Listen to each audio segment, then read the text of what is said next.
So I want to get started with this story about Joe Biden and Kamala Harris. So if you have not seen this information, you will see it here now first.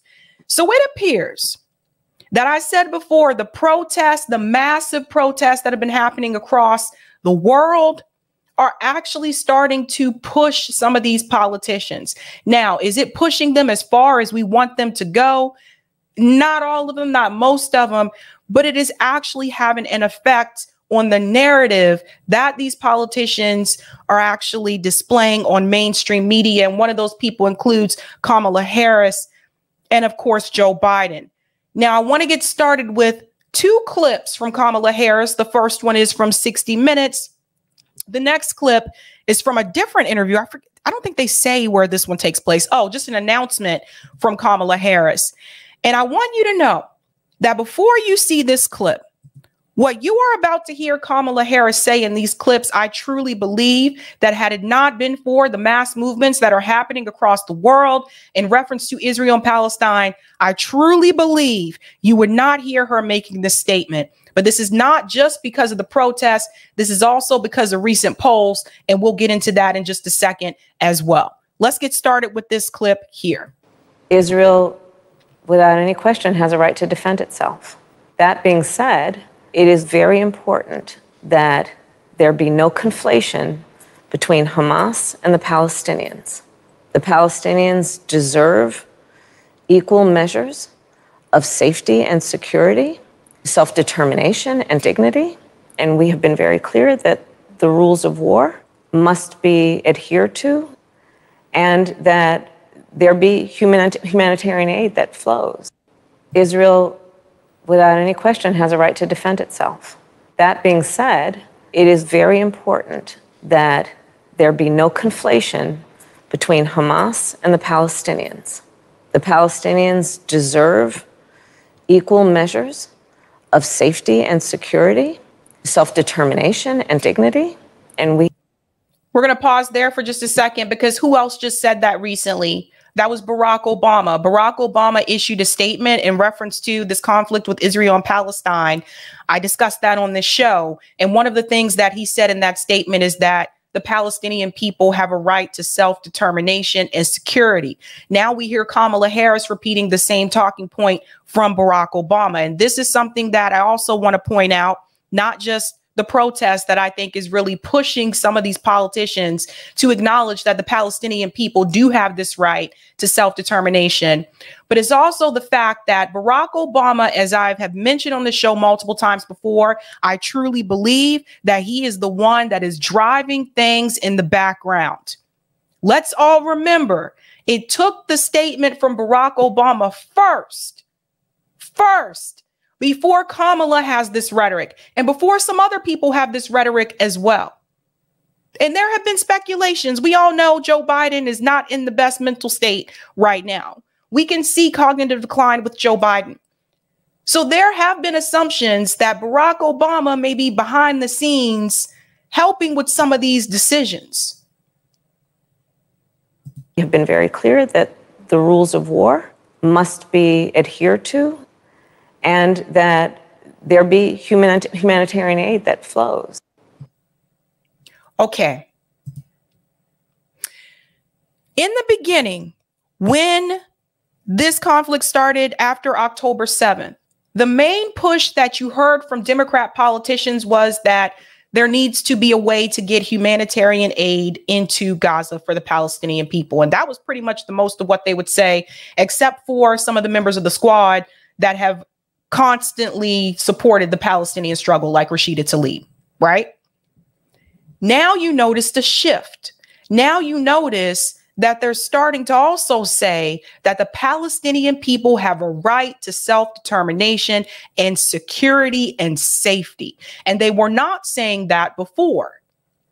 Now, there is a statement from Kamala Harris that she put out, and make no mistake, folks, part of this statement, what you're going to hear from Kamala Harris, is because it had already been announced that Joe Biden, or the Biden administration, that they are losing support from Muslim voters. Keep that in the back of your mind when you listen to this statement from Kamala Harris. Let the begging begin. Our nation was founded on the fundamental principle that all people should have the freedom to live, to worship, and to be without fear of violence or persecution. Every person has the right to live safe from violence, hate, and bigotry. And for those reasons and so many more, President Joe Biden and I have a duty not only to keep the people of our nation safe, but to condemn unequivocally and forcefully all forms of hate. Since we took office, President Biden and I have fought to uphold that duty. Over the past decade, America has seen a rise in attacks on houses of worship. So in response, we expanded funding to protect houses of worship from violence. After a surge in hate during the pandemic, in particular anti-Asian hate, President Biden signed the COVID-19 Hate Crimes Act. But I just want to add something here. What you'll notice is that they have yet to sign any type of act or legislation or pass any type of legislation when it comes to hatred towards Black people. And this is also one of the reasons why, you'll see this in a second, this is one of the reasons why Black voters are starting to turn away from the Democratic Party. We'll get into that. To improve the reporting of hate crimes and to ensure hate crimes are investigated quickly and thoroughly. Earlier this year, in response to an historic rise in anti-Semitic attacks, we also released the first national strategy to counter anti-Semitism. And to make clear, taking on hate is a national priority.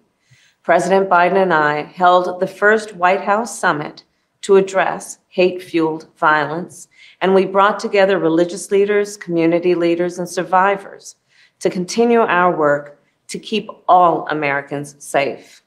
But not all Americans, just the ones that she just identified. So let's just keep that clear. Because after the George Floyd protests that were global protests, mind you, the response that we received from the Democratic Party was kente cloth and kneeling. That's what they couldn't even pass. And I pushed back against some of the language that was in the George Floyd anti-crime bill or whatever, the anti-lynching bill. I forget. It's two different bills. But anyway, I pushed back on some of that rhetoric because I said that George Floyd bill, if you actually look at the language, it actually gives the police more money. But the point that I'm making is that they didn't do anything when it came to preventing hatred towards Black people. They have yet to do this. So no, it's not all Americans, Kamala. It's just the ones that you just mentioned. And today, we take another important step forward in our fight against hate. For years, Muslims in America and those perceived to be Muslim have endured a disproportionate number of hate-fueled attacks. As a result of the Hamas terrorist attack in Israel and the humanitarian crisis in Gaza, we have seen an uptick in anti-Palestinian, anti-Arab, anti-Semitic, and Islamophobic incidents across America, including the brutal attack of a Palestinian-American woman who was Muslim and the killing of her 6-year-old son.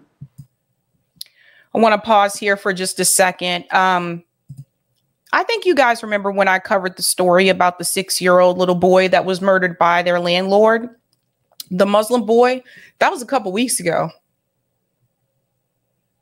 They're just now responding. They're just now issuing a statement about that. That was quite a ways back. Quite a ways back. So just keep that in mind. A senseless act of violence that the Department of Justice is investigating as a hate crime. For so many people in our nation, the past few days and weeks have brought about all too familiar fears. Fears that they will be targeted, profiled, or attacked simply because of who they are, how they worship, or how they look. And so today, I am proud to announce the Biden-Harris administration will develop our nation's first national strategy to counter Islamophobia. Let me pause. This is not about the attacks that have happened to people that are Muslim in this country. This is about the fact that Joe Biden is losing support from Muslim voters. So this has been talked about in multiple articles. Polls are not looking good for Joe Biden right now. So this is essentially Kamala Harris, and I'll show you Joe Biden's statement in just a second. This is essentially Kamala and Biden begging for Muslim voters to continue to support them in 2024. That's exactly what this is about. Because I got a question for you, Kamala. And although you weren't in that seat all this time, where was the national strategy to counter Islamophobia after September 11? Where was it? Then some people say, oh, we had a Republican in office during that time. It was George W. Bush. Yeah, Obama came in, though. We had a Democrat president for 8 years. Where was all this then? You see how they prioritize other groups ahead of others? You see how they prioritize groups ahead of others? That's what this is about, you guys. That's what this is about, so that they don't lose those voters. Now, in what states is that really important? One of the most important states where they should not lose that type of support is Michigan, because Michigan can swing. Michigan can go towards Donald Trump, or Michigan can go towards Joe Biden, or based on the new polls I saw today, Michigan can go towards RFK Jr. It's not guaranteed that Joe Biden is going to win Michigan again like he did in 2020. So they really cannot afford to lose those voters. That's what this is really about. I don't want you to watch this and think that Kamala cares. Kamala don't care. Kamala don't care. Kamala is just cashing checks, writing books, and sitting in the seat, or she's just walking. That's it. That's what Kamala's doing. She's just there for representation only. Let's continue. This strategy will be a comprehensive and detailed plan to protect Muslims and those perceived to be Muslim from hate, bigotry, and violence, and to address the concern that some government policies may discriminate against Muslims. For example, the so-called Muslim ban, which President Biden revoked on our first day in office. So here's the bottom line. In America, no one should be made to fight hate alone. And in this moment, then, let us all clearly say, a harm against any one of us is a harm against all of us. I officially co-sign this statement. Please come out and vote for us in 2024, Kamala Harris. Now, I want to show you the statement that Joe Biden gave in reference to this as well, because he retweeted this statement from Kamala Harris, and he said, "We can't stand by while hate against Muslims and those wrongfully perceived to be Muslim, including Arab and Sikhs, is given oxygen. That's why we're developing a national strategy to counter Islamophobia and related forms of hate. Silence is complicity. We won't be silent." Now, let me explain to you why Joe Biden is full of crap. If he really cared that much about the Muslim community, Joe Biden would not be sending weapons to Israel right now to continue to destroy Muslim communities in Gaza. And that is essentially what is happening. Making backdoor deals with Netanyahu. Oh, it's all over social media. Information that apparently was not supposed to get out. This is how you know they're full of it. And I think more people are starting to see past their game, which is great. That's great news for us. Now I want to show you these polls because I want you to see what this is really about. So this is from Dean Phillips. He's just recently announced that he's primary challenging Joe Biden. I also told you I think Dean is full of crap too. He goes on to say in one graph, "This is why I'm running for president. We could be sleepwalking towards a disaster. We need an open primary, and I hope other qualified Democrats still jump in." But Dean is making this about him, okay? Dean doesn't want the voices that are further to the left. He really doesn't like what they're doing. He doesn't like them siding with the Palestinian struggle. So just FYI. But this poll, however, is not full of crap. Right now, as it stands, Trump leads in 5 of the 7 swing states. Head-to-head results in battleground state poll. Let's look at the states. Biden is leading in Nevada by 3 points. Michigan is purple. It says plus 0 points. So that means he did not increase there. But he's also leading in Pennsylvania by 1 point. Donald Trump is leading in Wisconsin by 2 points. North Carolina by 4 points. Arizona by 4 points. Georgia by 5 points. Now, why is this problematic? Number one, some of these states Joe Biden won. Joe Biden, if we remember correctly, in 2020, he won Pennsylvania. He won Arizona. He won Georgia. I want to say he won Wisconsin too. I believe he did win Wisconsin. Anyway, most of these swing states, Joe Biden won in 2020.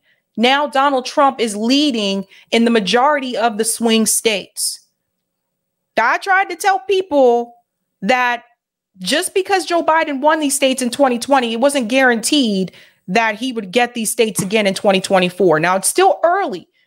We still have to get to November 2024. But if you are the incumbent, you should not be losing in this many swing states that you won in the prior election.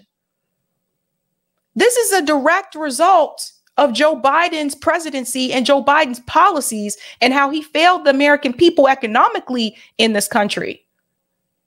And not just the economic policies, but also some of the fascist ones too that I've discussed before on the show. Telling federal workers that they're mandated, obviously, to get the jab in order to keep their job. That's a form of fascism to me. So we have to think about these things. This is actually embarrassing. Even Barack Obama, considering the fact that the economy was still in a mess when he took office in 2008, even Obama wasn't losing in all these swing states come 2012. So this is important. And there's another reason why this is important. Because Black voters are also turning against Democrats. They are turning against Joe Biden. I want to bring up this clip here from Case Study QB. This focuses on Democrats trying to reach out to Black voters, particularly in Wisconsin, which is also one of those swing states. And they're focusing on Milwaukee for this particular segment. This is a very, very telling sign for the Democratic Party. That's why you saw Kamala Harris make that video. And that's why you saw Joe Biden make that statement. Let's get into this. Shout out to Case Study QB for this clip. Devontae Johnson is a foot soldier for democracy in one of its most crucial battlegrounds. Hello, I'm Devontae from Black Leaders Organizing for Community. This stop is encouraging. I'm so happy that it's a Black man out here that's going from door to door. She's a tough one. Fellow organizer Des Woods, though, gets the response far more common these days. I won't talk about the election. Woods is trained to keep trying. So are you not a voter? When I want to, and right now I don't want to. You heard that? That's right. Say it again, Grandma. She said, when I want to, and right now I don't want to. This also reminds me of the poll that I conducted on this show with you guys last night, where 37% of you said you do not plan to vote. This is a very telling time. Predominantly Black neighborhoods on Milwaukee's north side can look and feel forgotten. One of the main things you care about. The canvassers meet often and share what they are hearing. Good-paying jobs are scarce. Rent is up. The streets used to be cleaner and safer. Do y'all hear people say, ain't nothing happening, it won't affect us? Raise your hand. Raise your hand. That's all they be saying. It's like, ain't no change. Wow. So we see all these other areas. Bloc founder Angela Lang outlines this week's agenda and next November's stakes. There's no way to win a statewide election that doesn't run through the Black community. What happens in Milwaukee can impact the rest of the state, which ultimately can impact the rest of the country.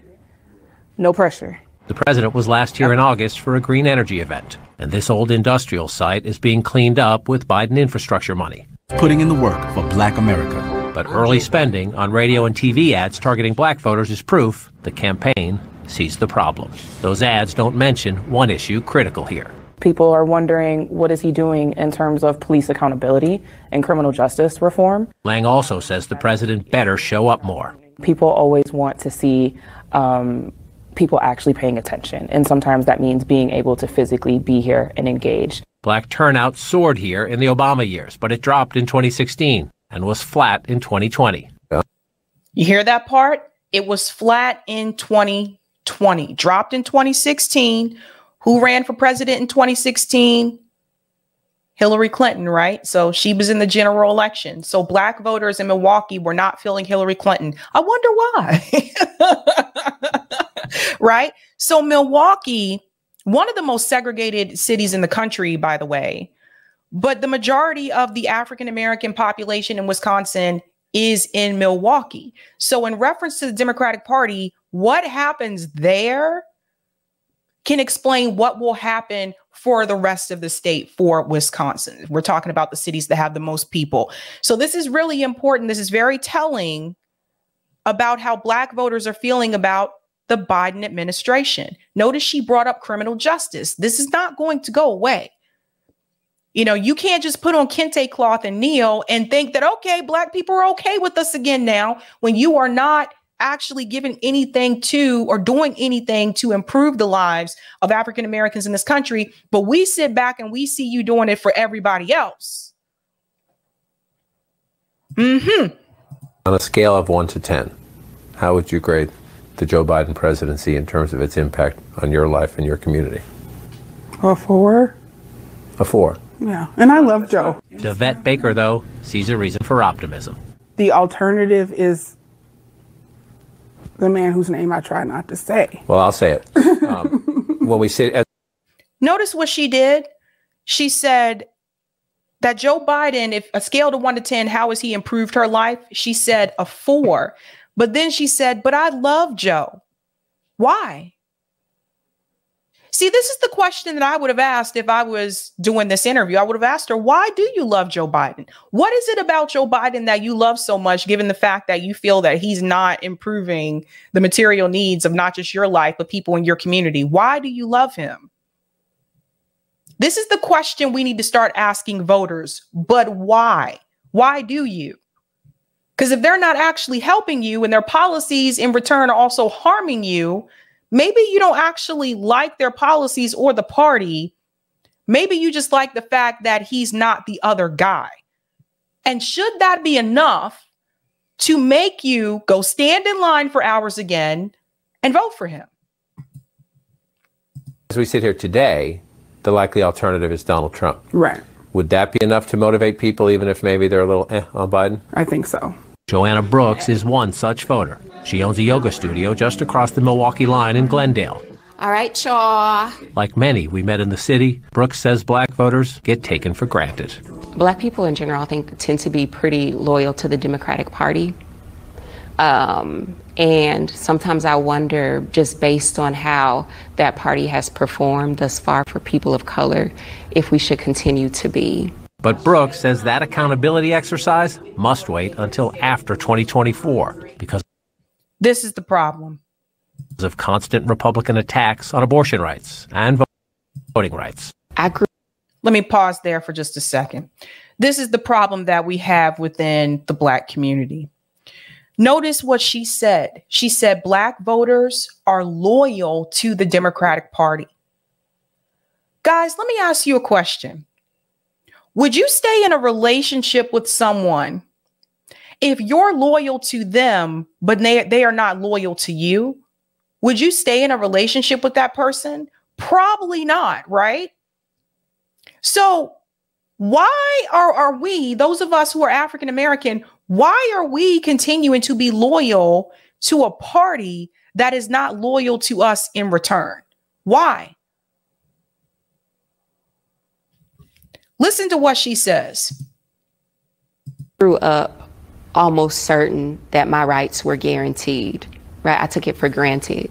And now as I sit and watch the work of so many black folks during the civil rights movement, So many women who fought for women's rights, when I see all of their work slowly being undone, that was a wake-up call for me, for sure. You have to fight. Eric Jones is no Trump fan, but he thinks it's foolish to bet on Trump motivating black turnout. I get people saying they're not going to vote. That's my fear, that if they see those two and they're going to say, screw it, we're damned anyways. We met Jones at the 5th anniversary of the Bronzeville Collective. Several local artists sell their goods here. It is a source of smiles and hope in a community often defined by poverty and a high incarceration rate. When the factories and the manufacturing left, jobs left. When jobs leave and opportunities leave, then you have certain things that are domino effects, right? Jones says the president should stop by and learn a lesson. You bring opportunities, you bring jobs, you get votes, plain and simple. For the president, it is the mood a year from now that matters most. But the mood today is bleak. If you're Joe Biden and you want to be reelected, he'd have a problem today, right? Yes, he will. He'll have a big problem. Johnson's work could well help the president. But listen. If it were just Biden and Trump, who would you vote for? That's just a tough one. A young man who says the country needs big change. A lot of people are going to stay home. I've seen this before.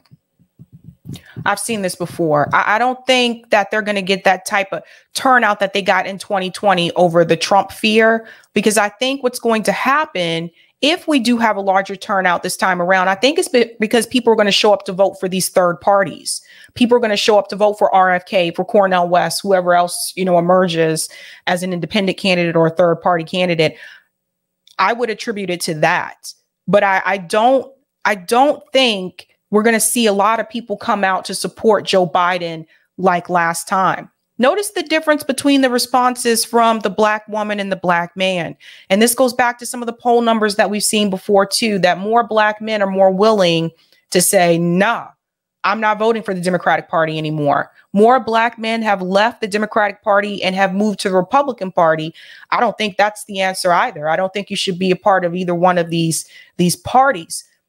But I think this goes back to the women's rights issue. Why is it that more black women showed up to support Joe Biden in 2020? Why is that? That has to do, and not just black women, but also the white suburban women in the Atlanta suburbs that came out heavily to support Joe Biden. Why was that? Was that just because they didn't want Trump, or was that also because of women's rights? So as long as you have the I'm trying to tell people, as long as you have the abortion issue, this is fundamentally, when we think about gender, this is fundamentally the wedge between the Democrat and the Republican Party. Now, some of the Democrats aren't pro-choice either. But if you're a woman and you're thinking about women's rights and you want to vote in the two-party system, you're more inclined to vote for the Democratic Party because you don't want those rights taken away. As long as they have something like this to be that wedge between both of those parties, this is how the Democratic Party is continuing to get votes. And I've said this before, if they really cared about women's rights, they would have codified Roe v. Wade into law many years ago. They could have done this decades ago. It could have happened under Bill Clinton. It could have happened under Barack Obama, which he promised to do and then took it back after he was elected.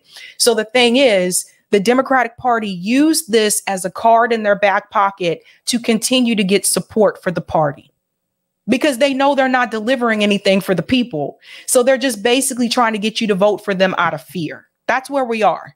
Determined to boost Milwaukee's black turnout, yet not sure who gets his vote. John, where else beside Wisconsin will black voters be crucial for President Biden? Well, everywhere, Anderson, because they're such a big part of his coalition. But let me just give you. That was a dumb question from Anderson Cooper. Where else besides Wisconsin? The Democratic Party cannot win without the African-American vote. I don't even know why Anderson Cooper asked that question, but take a look at this map. 5 states. There's Wisconsin, where we just were in Michigan. Here's Pennsylvania. Here's Georgia. Even out in Arizona. Why do I circle those 5 states? Let's go back in time.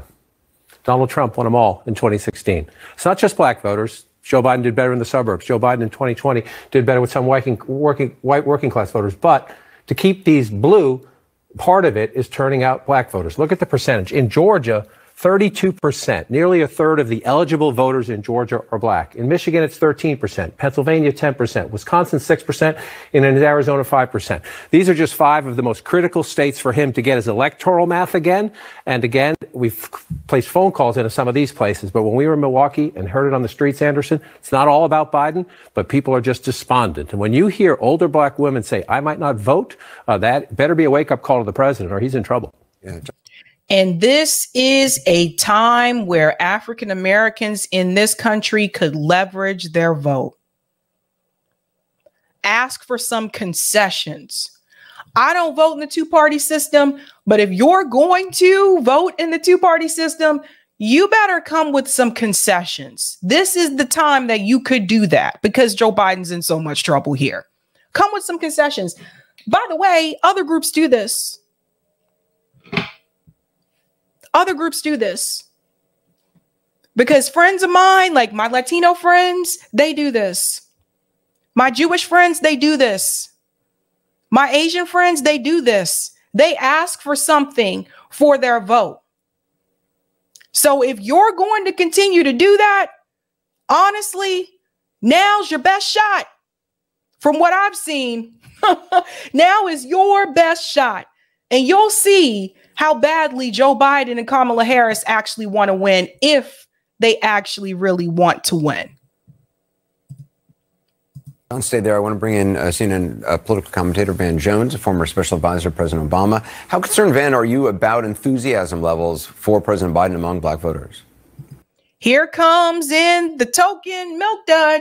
See, they always bring in Van Jones and like, let's hear what Van Jones has to say. He's our resident black guest host. He speaks for all black people across America. Let's bring him in. There's no word big enough for the amount of concern because people are just hurt. It's remarkable. I think when you remember 2008, the hope, and 2016, the determination, 2016, people kind of took their foot off the gas with Hillary Clinton. I think that police reform, nothing. Criminal justice reform, nothing. Voting rights, nothing. Like the things that black people came out and voted for and voted about, George Floyd, the John Lewis civil rights, nothing has gotten done on the black card. And so it's starting to feel like, wow, like, you know, the economy isn't that good and our issues didn't get taken seriously. And what are we supposed to do? And I also think that people think that black people are going to be single issue voters. We don't like Donald Trump.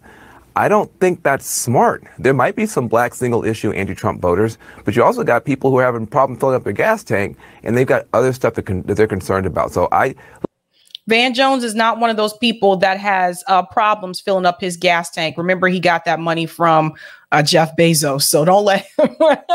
He's not one of those people. But you know what's interesting when they bring up voting rights in 2023? Why are we still talking about voting rights in 2023? But two,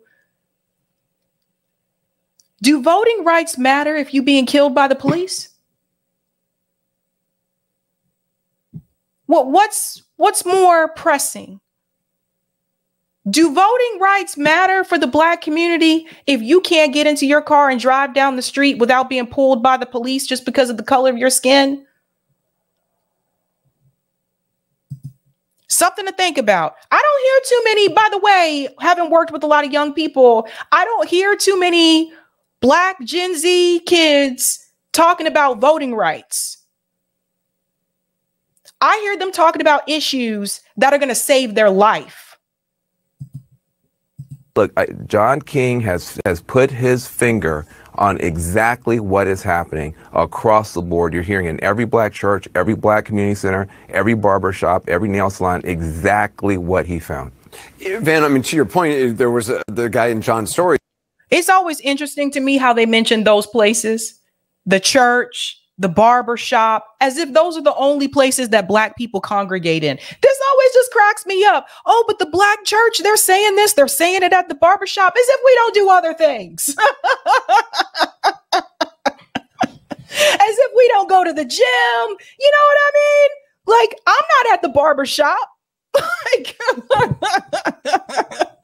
Oh man. who said that it would be foolish for people to think that Trump will motivate voters, but black voters, to turn out for Biden. Look, there will be some people, like, you know, just not liking Trump is enough, but there's other people who feel like, man, like, what do we have to do? We stand in these long lines for hours and hours and hours. You know, we're getting gerrymandered. We have to fight so hard just to vote. And then the neighborhood's not any better. And then affirmative action gets taken away. And then the voting rights is worse. And the gerrymandering is worse. And nothing is happening. So I'm just saying this is a moment right now. After a campaign and, you know, people have got a chance to go out there and make the arguments and really get close to making the comparison, it may change. It could shift. There's a fight to be had. But I just want people to know you're not starting from a 2008, 2012 Barack Obama high enthusiasm from black voters. You're starting from the opposite. If you don't know that, you're not going to appoint, you're not going to volunteer right, you're not going to donate right, and the Democrats are going to be caught sleeping at the wheel. And John, you heard that from voters you talked to, that, you know, they'd hope for a voting rights bill or police reform or criminal justice reform, something. Everything. The older black voters, women are often the glue in these black communities, Anderson. Hold on to that. Who did he say was the glue? Women. Women are often the glue in these black voting communities. So, you know, there was a saying, like, I guess some people still say this today, but you ever heard that term, like, happy wife, happy life? You guys ever heard that? Some of you married, you probably know about this, right? Happy wife, happy life. This is very telling, because what they're saying to you is that if the black female voters in those communities are not happy, the Democrats aren't winning. Better make some of the women happy, Joe Biden. When you hear women say, you know, people died for my right to vote, and then women had the right to vote, and I might not vote, I mean, it's stunning. And it actually, like, it blows away the organizers who have done this in campaign after campaign after campaign. One of the reasons this block group is out there now every day is they understand how tough the challenge is. You know, Van has done this for a living. They're knocking every week. They do neighborhood cleanups. They do everything to be in touch with these people because they know everyone's going to be knocking and calling and texting next November, and they want to be the familiar face. But I'm telling you, we knew it was bad from our phone calls before we went out there. It is beyond bleak. It's you heard the young black man, Devontae Johnson, right there, not sure who he's going to vote for. Might vote for Trump. Voted third party last time. Older black women saying, I might not vote. For an older black woman to say that after all they've lived through, it just tells you everything about their despondency, their disappointment. They look around and they don't see. I want you to think about what he just said. For older black women to tell you that after all they've been through, for them to say, I may not vote. He said, what does that tell you? It tells you that the Democratic Party hasn't done anything for the black community. That's what it tells you. Change, and they also don't see the president. He better get out there. Don King, Van Jones, thank you. Honestly, at this point, to me, it doesn't even matter if he gets out there at this point. I mean, if you're not producing anything, it doesn't matter. Professor Zinkas hits the nail right on the head. 2/3 of Americans want a ceasefire, yet both Biden and Trump pledged their allegiance to a genocidal maniac named Benjamin Netanyahu. Neither deserves our vote. Democrats blew it. They're lockstep with the GOP in ignoring voters and supporting war and genocide. And this is that poll I showed actually on the show a couple of nights ago. Again, about the ceasefire. Should the U.S. call for a ceasefire? 66% of all voters agree. 80% of Democrats, 57% of independents, and even 56% of Republicans. Like I said before, Joe Biden is on the wrong side when it comes to this issue. But we'll have to wait till next year to see. We'll have to wait till next year. Let me go to some of the comments. Thank you for the super chat, Roger. Black First B1, putting interests of black community first. Thank you, Roger. You guys know I'm bad with like the abbreviations and the acronyms. I'm just thank you, Barack, for the super chat. Why is the U.S. funding both sides of the war? David said Biden was here, Sabby, and Minnesota, and there was a Jewish protester that I love. She was a rabbi and called him out. Thank you, Benny, for the super chat. Do you believe anything Obama or Harris say? It's all about the polls. Then they will go back to the original pro-Israel policy. Exactly. They're just trying to get Muslim voters to still come out and support them. Thank you for the super chat, Janice. Anti-Semitic, anti-Palestinian, and anti-Arab are synonymous. Arabic is a common Semitic language. We should consistently push back when they use rhetoric to fool people to think only Jewish is Semitic. Yes, guys, and you can look up the definition for this yourself. I think I tweeted this. Palestinians are Semites. We got to remember that. Thank you for this as well, Barack. A lot of black people are voting for T Daddy now. Thank you for the super chat, Eric. Any plans to interview Phil Scott, the content creator, not the governor? The content, what? Oh, no, I don't have any plans to, not because I don't want to, but I have no contact info. I think someone asked me this before. Thank you for this one as well, Eric. As Black people collectively, we must do a better job at actually understanding power. That's right. Shout out to Donna Renee Smith for becoming a Sabby member. Give Donna a big whoop whoop in the house. Thank you for the super chat, Mary. Look how quick Cooper just pushes us aside with that comment. Disgusted.